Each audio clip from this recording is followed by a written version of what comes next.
Bonjour, je suis Sébastien Roignan et vous êtes bien dans un nouvel épisode de F1.4. Bah, c'est qui?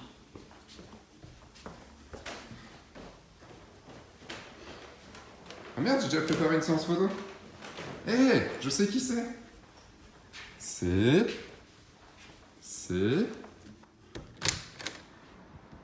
Monsieur Fête.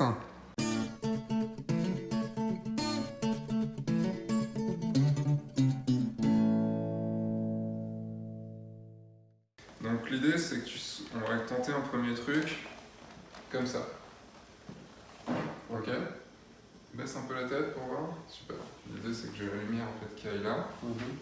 L'idée de cet épisode était de reproduire une affiche de Star Wars, de reproduire cette affiche-là. Donc du coup, j'ai demandé qui avait un costume de Star Wars, et du coup, Hubert est arrivé avec son costume de Boba Fett. Du coup, je spoil, Boba Fett sera dans l'épisode 8, enfin au moins en affiche de l'épisode 8.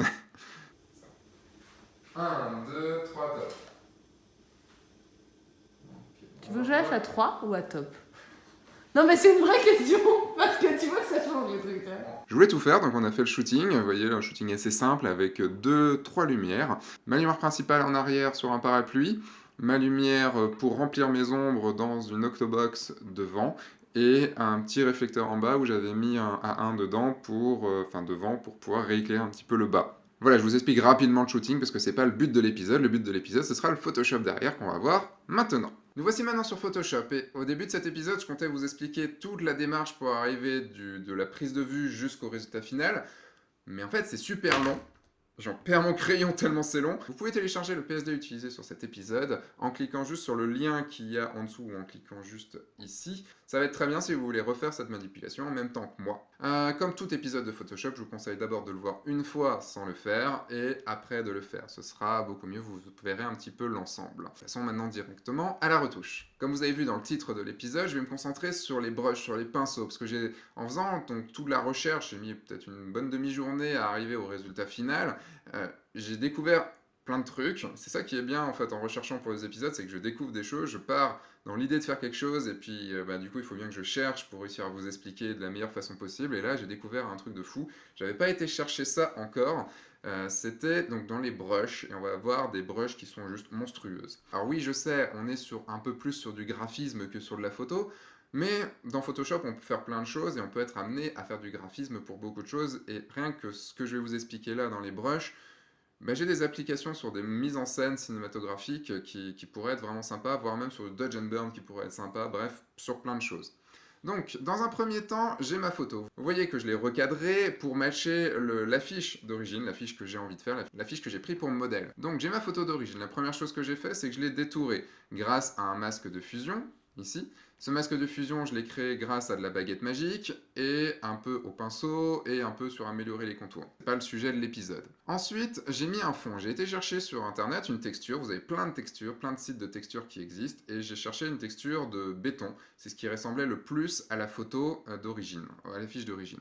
Ici, il y a un calque pour rendre un petit peu plus lumineux, un calque de luminosité contraste, pour rendre un petit peu plus lumineux le fond. Ça me servira plus tard, je le laisse quand même, mais ça me servira plus tard. Ensuite, j'arrive à Boba Fett en lui-même. Tout d'abord, j'ai fait un split frequency. Le split frequency, si vous ne connaissez pas, ça permet de séparer la couleur de la texture. Vous pouvez cliquer juste ici, j'ai fait tout un épisode pour vous expliquer comment faire du split frequency. Je vais pas vous le réexpliquer du coup. J'ai ma couleur ici, j'ai ma texture, et vous voyez que ça match totalement, et vous voyez que ça revient sur ma photo d'origine. Entre les deux, j'ai mis du rouge, parce que je voulais que tout le corps soit rouge pour arriver à faire comme sur l'affiche. Donc j'ai mis du rouge, j'ai réduit la luminosité, j'ai remis du rouge, et j'ai remis du rouge au-dessus de la texture parce que ça rendait pas pareil, ça décontrastait un petit peu plus. Donc comme ça décontrastait mais que le rouge était plus beau, j'ai mis un calque courbe pour vraiment, vous voyez, assombrir et recontraster. Il y a une courbe en S, mais comme la courbe en S est en dessous, comme elle est en dessous la diagonale, ça assombrit. Ensuite, j'ai remis un petit peu de contraste en plus via un calque de luminosité contraste. Comme j'ai rajouté du contraste, j'ai dû augmenter la luminosité, parce que quand on rajoute du contraste, ça a tendance à assombrir la photo, alors que quand on enlève du contraste, ça a tendance à l'éclaircir. Donc on compense via la luminosité. C'est pas pour rien que la luminosité et le contraste sont dans le même calque. Et juste une chose, c'est que j'ai mis un calque qui s'appelle une pâte plastique, Et en gros, c'est juste pour cette partie-là, puisque bah, on voyait la soudure entre les deux modules de l'antenne. Bah, du coup, je suis juste venu enlever ça avec un tampon de duplication et l'outil correcteur. Épisode ici si vous voulez connaître tous les secrets du tampon de duplication et de l'outil correcteur. Donc ça c'est fait. Et c'est à ce moment-là que je vais commencer à utiliser les brushes. Donc les brushes c'est quoi? C'est des formes du pinceau. Je vais juste créer un calque ici pour vous montrer. J'ai l'outil pinceau ici et je vais prendre hop, une brush normale. Et la brush normale, vous voyez, je vais peindre hop, par exemple en blanc, une brush normale là. C'est juste, je peins directement, donc avec mon stylet, et en cliquant droit, je peux régler l'épaisseur et je peux régler la dureté. Donc plus la brush est dure, plus les bords seront nets, plus la broche est douce, plus les bords seront flous. Plus la taille est grande, plus la broche sera grande, plus la taille est petite, plus la broche sera petite. Imaginez, si on fait ça comme dans le réel, imaginez que c'est comme si vous peignez d'un coup avec un pinceau, avec un bic, avec un feutre, avec un crayon de bois, avec un pinceau, avec de la peinture sèche, de la peinture humide, enfin, il y a plein de choses plein de choses différentes et c'est ça qui est cool avec les brushes, on va pouvoir l'utiliser pour plein de choses. On peut même créer nos propres brushes. C'est pas le but de l'épisode, le but de l'épisode c'est de vous montrer des brushes qui sont disponibles dans Photoshop et qui sont juste absolument géniales. Je vais cliquer ici et ça m'amène sur la fenêtre forme. Donc la fenêtre forme c'est là où je me retrouve avec toutes mes brushes. Il y a aussi la fenêtre paramètres de forme dans laquelle je peux modifier mes formes. Alors je vais revenir là et vous voyez ici vous avez une petite icône, 3 petits traits, 3 ou 4 petits traits. Il y a 4 traits horizontaux et quand vous cliquez dessus, vous arrivez sur une fenêtre d'options et vous allez cliquer sur obtenir plus de formes. Vous arrivez sur une page du site d'Adobe et là-dessus vous pouvez télécharger plein de brushes. Et c'est des brushes qui ont été créés par Kyle T. Webster qui est un gars, donc je le connaissais pas, mais du coup il y a sa petite bio à la fin. C'est un illustrateur et un designer de renommée internationale, il a bossé pour le New York Times, pour Ideo, pour Nike et d'autres. Et en fait, en 2014, il a créé des brushes pour Photoshop, des brosses en français, mais j'aime ça plutôt brush. Et donc, c'est des brushes qui ont été utilisées chez Disney, Pixar, DreamWorks, Weta, Digital, HBO, Cartoon Network. En gros, c'est un mec qui est plutôt bon, quand même. Et je dois dire qu'à la vue de ces brushes, elles sont vraiment géniales. Donc commencez à les télécharger. Donc vous avez juste à cliquer sur télécharger. Même pas besoin de se connecter, puisque du coup vous voyez que je suis même pas connecté avec mon compte là. Donc logiquement vous pouvez les choper comme ça. Chopez-les. Là, par exemple, je vais mettre à télécharger, je les ai toutes prises déjà, hein, mais c'est juste pour l'épisode. Je vais par exemple prendre les brosses manga, donc vous cliquez sur télécharger. Il les met à télécharger. Je reviens sur Photoshop et je vais maintenant installer ces brushes-là. Donc je reclique sur les 4 petits traits et je vais faire cette fois-ci importer des formes. Normalement, c'est comme moi, vous allez arriver sur le dossier où Photoshop stocke toutes ces brushes. Donc vous voyez, c'est des points ABR. Là, j'ai téléchargé le fichier, donc je vais devoir aller le chercher. Hop, je l'ai mis ici. Vous voyez, manga.abr. Je fais un CTRL X pour le couper. Vous pourrez faire CTRL C, copier, hein, pas de souci. Et je vais revenir en arrière. Je vais revenir ici dans Brushes. Et je fais CTRL V pour le coller. Et je n'ai plus qu'à double-cliquer dessus. Et il va me l'importer. Vous voyez, bon, je l'avais déjà importé, donc il m'a fait un répertoire manga 2. Là-dessus, je n'ai plus qu'à cliquer sur une brush, par exemple sur celle-là. Je refais un calque. Je vais prendre par exemple celui-là, et vous voyez que ça fait une brush où dessus, il y a des petits points. C'est une brush qu'il a créée et qui est plutôt cool. Je peux en prendre une autre, et vous voyez que ça fait des trucs un petit peu bizarres. Ce que je vous propose, c'est de toutes les télécharger et les incorporer dans votre Photoshop. Moi, j'ai fait une sélection de quelques-unes de ces brushes que j'ai mis ici dans un répertoire. Je ne vous les mets pas à disposition parce que c'est le travail de Kyle T. Webster, mais vous avez le nom, vous pouvez lire le nom des brushes ici, et vous pouvez les retrouver dans les brushes que vous pouvez récupérer donc du coup sur le site d'Adobe. Je vous ai montré comment y aller, mais je vous mets également le lien dans la description de cet épisode. Il y a des différences un petit peu de brushes. Il y a des brushes classiques qui vont utiliser le pinceau. Il y a par exemple cette brush là où vous voyez, je peins très normalement. Ici on a une brush, vous voyez, avec l'outil doigt. Donc vous avez ici l'outil doigt. C'est très différent et vous voyez que ça fait rien, ça ne peint pas. Si je reprends une autre brush et que je peins, hop, comme celle-là, et que je reprends cette brush doigt, vous voyez que là par contre ça agit. L'outil doigt va comme étaler la couleur. Donc là je peux étaler le blanc ici ou étaler le noir. C'est une brush qui va agir comme ça. Et vous avez également ici une brush qui utilise l'outil, non pas pinceau, mais l'outil crayon. Donc vous voyez, c'est une autre brush, c'est un autre type de travail. Et vous avez comme ça des brushes pour différents outils de Photoshop. Donc j'ai sélectionné toutes celles-là. Et on va partir donc du coup sur mon Boba Fett.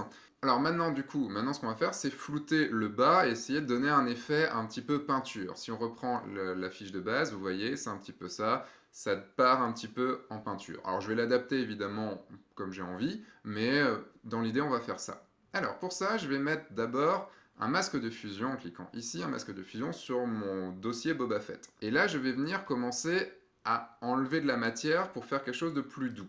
Pour ça, je vais prendre une brush. Alors, je vais y aller un petit peu au pif, j'ai refait un petit peu des choses différentes.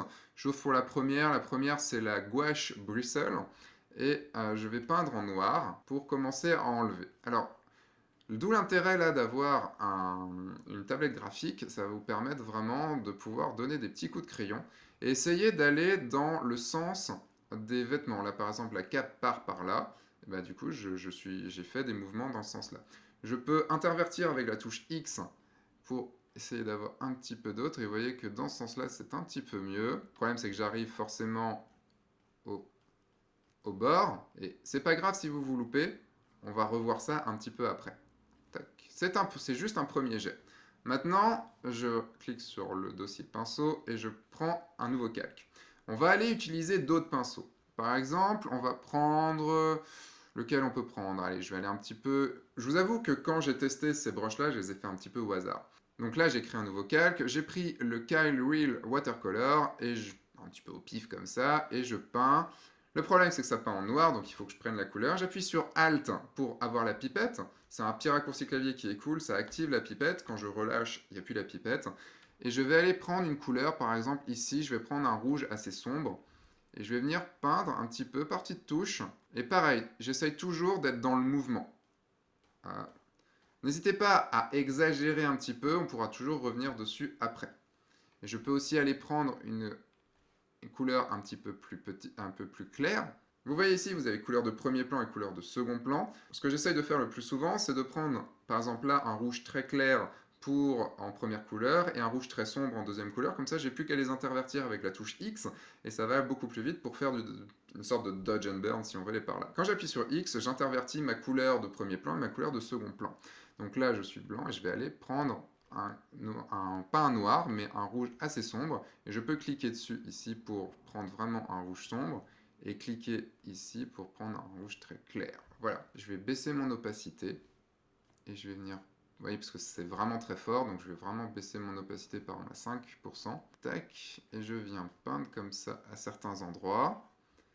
Et après, je repasse en noir. Là, maintenant, c'est vraiment du jugé. C'est vraiment du jugé. Il va falloir vraiment réveiller un petit peu votre côté artistique de ce côté-là.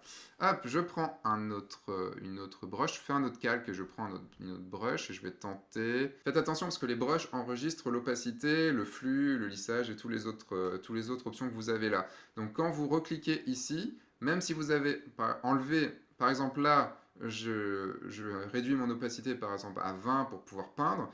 La prochaine fois que je clique sur gouache Bristle, il m'a ramené à 100. Faites attention à ça, ça peut être un peu chiant au début. Alors, hop, je continue à peindre. Toujours un petit peu... Alors, vous voyez que dès que c'est clair, ça ramène beaucoup. Donc là, hop, je vais même plus être à 5%, je vais être à 2%. Avec le pavé numérique, je peux aller un petit peu plus vite. Et vous voyez que je donne des petits coups de peinture, parce que comme je veux donner un effet peinture, bah, du coup, je donne un petit peu. Je continue, je vais prendre par exemple la Spider Spread, on va voir ce que ça donne. Je vais peut-être prendre un rouge un petit peu moins clair.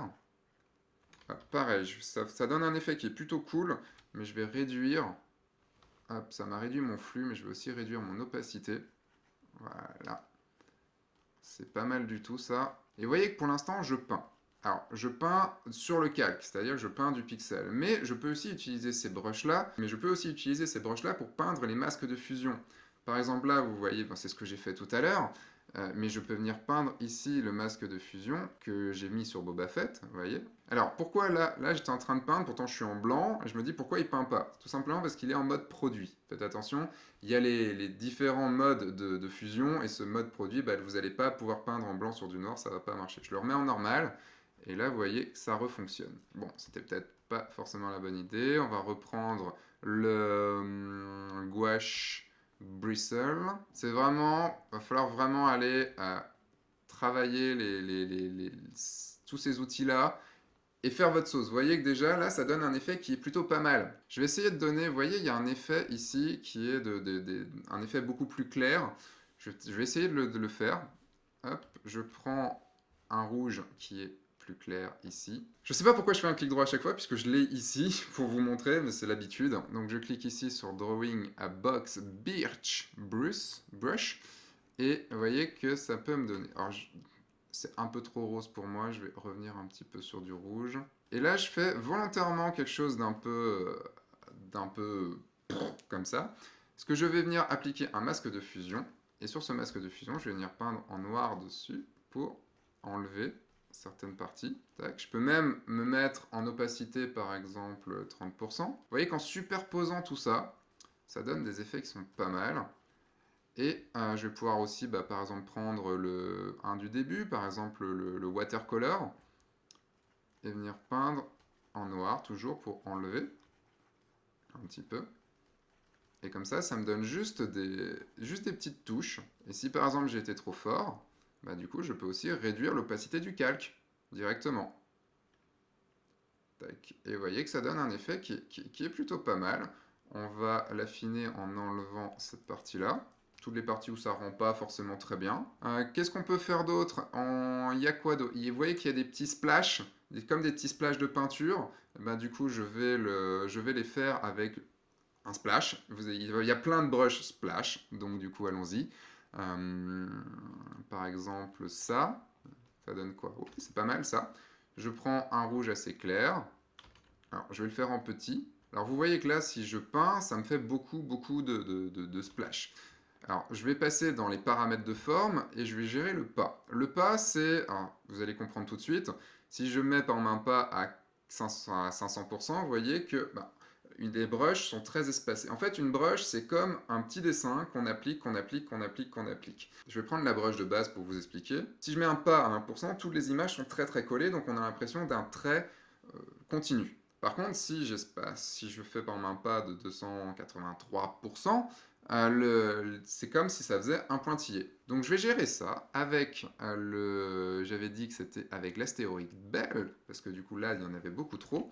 Donc j'augmente un petit peu le pas. Si je peins, vous voyez que ça peint à certains endroits. Donc là, je vais juste venir cliquer à certains endroits pour venir rajouter des petits splashes. Et je peux baisser la taille, donc avec Alt, clic droit en allant vers la gauche ou vers la droite. Et j'en rajoute des petits comme ça. Et je vais venir prendre le sombre, le rouge sombre. Et pareil, je vais pouvoir venir faire quelques petits splashs. Je peux changer de splash aussi, puisque du coup j'en avais pris d'autres. Par exemple, ça peut peut-être fonctionner. Ils sont un peu gros celui-là, donc je vais réduire un petit peu mon opacité. Plutôt peut-être celui-là. Ouais, c'est pas mal ça. Tac. Et pareil, un petit peu de rouge. Et là, bon, c'est pas ultra beau comme ça, donc je vais venir pareil mettre un masque de fusion. Je vais reprendre un petit watercolor ici. Et je vais venir peindre certains pour qu'ils soient un petit peu moins visibles. Parce que du coup, ils étaient quand même... certains étaient un peu... Ça faisait un peu trop gamin qui a jeté un pot de peinture dessus. Et maintenant que j'ai fait ça, pour donner la touche un petit peu finale, je vais utiliser la brush avec l'outil doigt. Ici, celle dont je vous ai parlé tout à l'heure. Et juste pour... Je vous ai montré un petit peu ce que ça faisait. Mais je vais vous montrer directement sur la photo d'origine. Enfin, pas la photo d'origine, mais sur la fiche d'origine. Et hop, vous voyez qu'ici, ça me prend un petit peu toutes les couleurs et ça me fait un truc un petit peu bizarre. Je peux également gérer son intensité, donc je peux mettre une intensité un petit peu moins forte. Et donc du coup, ça va juste venir un petit peu flouter certains endroits. Je fais un CTRL-Z plein de fois pour enlever ce que j'ai fait. Et on va revenir ici. Et je vais pouvoir directement, par exemple, sur les splashes, venir le faire. Je peux l'utiliser également sur le masque de fusion de Boba Fett. Et vous voyez, hop, je vous montre juste comme ça ce que ça fait. Et en vrai, hop, vous voyez, ça donne une brush un petit peu, je trouve, plus naturelle. Ça part un peu plus en pinceau. Et du coup, j'avoue que j'aime bien. Et ça a été ma petite découverte, vraiment. Tac, je repasse ici sur les splatters qui un petit peu. OK. Et je peux même créer un nouveau calque ici et cliquer sur échantillonner tous les calques. Et là, ça va me prendre tous les calques, donc pas juste par exemple les splash ou pas juste ça va me prendre aussi Boba Fett derrière. Et je vais peut-être réduire son intensité par exemple à 10% et venir peut-être à certains endroits. L'idée c'est que ça parte un petit peu en dégradé et qu'il n'y ait pas trop d'à-coups. Du coup, vous avez compris l'idée. Le résultat, là, est ce qu'il est. Je voulais juste vous montrer ces brushes-là. Je vous montre juste la fin vite fait. La fin, j'ai fait du dodge and burn. J'ai dû vraiment faire des modifications pour que le rouge soit pas si fake que ça. Pour ça, j'ai fait du dodge and burn avec des calques gris. Pareil, hein, vous avez un épisode ici qui vous explique le dodge and burn. Ici, donc une courbe pour assombrir. Pareil ici, désaturation de métal, donc vous voyez que le métal était trop rouge, ça paraissait pas naturel, donc le métal, j'ai désaturé le métal pour qu'il reprenne un peu une couleur métal, malgré le rouge voulu de ce graphisme. Hop, j'ai remis un petit peu de contraste dans le tout, et voilà, vous voyez que ce dodge and burn ça fait ça, et tout de suite, je vais même le mettre un peu plus grand pour que vous voyez, hop, vous voyez que tout de suite, on y croit beaucoup plus. J'ai été assombrir les endroits sombres, éclaircir un petit peu les endroits clairs pour donner un petit peu plus de volume à cette photo. Et pour finir, une petite connerie, c'est que j'ai écrit Star Wars, F1.4 Wars, à pleine ouverture. Donc du coup, j'ai fait prendre une texture qui s'appelle la Star Jedi, que vous pouvez trouver sur Dafont. Et on a une photo finie. Qui mériterait encore un petit peu de résultat, puisque du coup, le résultat que moi j'ai eu au final, c'était ça. Vous voyez une petite différence quand même entre les deux, j'ai été un petit peu plus travaillé. On fait jamais la même chose, de toute façon, entre les tests et l'épisode, je fais jamais la même chose, mais vraiment, je voulais vous montrer ces brushes qui sont cool, qui sont vraiment cool. Merci Kyle, merci Kyle T. Webster, parce que vraiment, tes brushes, elles sont juste géniales. Et je sais que je vais pouvoir en faire beaucoup de choses, et vraiment, j'ai pas encore fini de toutes les regarder, parce qu'il y en a vraiment, vraiment, vraiment beaucoup. Et j'aimerais bien voir comment tu les as fait, parce que je vais regarder un petit peu, je vais essayer de les étudier, voir comment ça fait, parce que ça peut vraiment être cool. Je vous expliquerai dans un futur épisode comment créer vos propres brushes. C'est assez facile. Pour terminer, vous pouvez, en vous inscrivant au site de F1.4, télécharger une formation gratuite sur Photoshop. Et sachez également que le guide ultime de Photoshop est sorti. Donc toutes les bases, c'est quoi, 6h30 de cours sur Photoshop pour apprendre Photoshop. Je sais, cet épisode était peut-être un petit peu rapide pour si vous êtes débutant sur Photoshop. Cet épisode n'était pas vraiment destiné aux débutants, mais donc du coup, vous pouvez, si vous voulez suivre ça, si vous voulez faire ce genre de choses, vous avez le guide ultime Photoshop qui peut vraiment vous aider beaucoup. Et je retourne maintenant avec Hubert et Claudia pour finir cet épisode. Du coup, je me mets où, moi? À gauche, à droite? Entre nous, si tu veux. Bah non. Ok. C'était trop sympa, le petit. C'était trop beau. Hey! Où est-ce que... Surtout, abonne-toi, quoi. Tu fous un pouce bleu, tu t'abonnes, et tu partages, et tu vas sur sa chaîne. Ah putain, ouais, viens sur ma chaîne aussi. Non, mais j'ai pas... T'as un Tipeee, toi? Non plus. Bon, on n'a pas de Tipeee. Bon, on va faire un Tipeee pour moi. Achète des vidéos, viens au workshop, fais tout ça, d'accord? Et puis écoute sa chaîne, enfin va voir sa chaîne. Ouais, elle Et est va super voir bien son ma site. chaîne. Et va voir mon site, ouais, c'est bien. Et achète-moi des photos aussi. C'est bien ça. Ouais. C'est bien, ouais. Et puis si t'es un groupe, t'as une photographe de concert là. Et elle fait des trucs bien. Et puis voilà quoi. Et puis tu peux mettre des pouces. Puis alors ça fait titre. Mais Tu peux mettre... voilà, j'espère que cet épisode vous aura plu. Je vais juste vous présenter en fait avec qui j'ai fait cette vidéo quand même. Donc du coup, grâce à Claudia qui suit F1.4, oui. quand même un petit peu, même si elle m'a avoué qu'elle le suivait plus depuis quelques temps. Mais c'est parce que j'ai du travail. Ouais, c'est ce qu'on dit. Ouais, J'ai acheté un very big épisode. Ah bah ça va. Ce que vous devriez faire aussi. Ça va. Hein?